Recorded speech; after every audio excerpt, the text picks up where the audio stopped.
សួស្តីបងប្អូនអរគ្នាចូលដល់រដូវក្តៅត្រូវបងដែលមានភោជនីយដ្ឋានឬមួយក៏ហាងយានដ្ឋានកន្លែងចិញ្ចឹមសត្វអីបងគឺ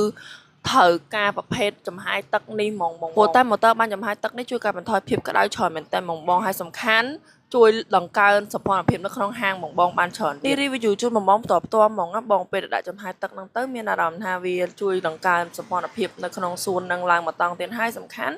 ការដែលធ្វើឲ្យយើងមានអារម្មណ៍ថាស្រស់ស្រាយទៀតម៉ូទ័របានចំហាយទឹកនៅខាងហេង shop ខ្ញុំមានជម្រើសច្រើនជូនបងមានឈុតតូចឈុតធំតម្រូវទៅតាមទំហំនិងប្រវែងដែលបងចង់បានអញ្ចឹងហើយបើនិយាយពីការតឡើងវិញគឺងាយស្រួលខ្លាំងមែនតើបងអត់ចាំបាច់មានជាងមកតឡើងក៏បានដែរបងអាចតឡើងខ្លួនឯងនៅផ្ទះបានពួកខ្ញុំមានជាវីដេអូបង្រៀនបងតឡើងតាម Telegram អញ្ចឹងណាបងសិនជានៅក្នុងហាងហ្នឹងបងអត់ច្បាស់ថាត្រូវដាក់ទំហំប៉ុណ្ណាឬមួយក៏វ៉ាត់ឬមួយក៏ប្រវែងមិនដើម្បីឲ្យស៊ីជាមួយនឹងហាងបងអាច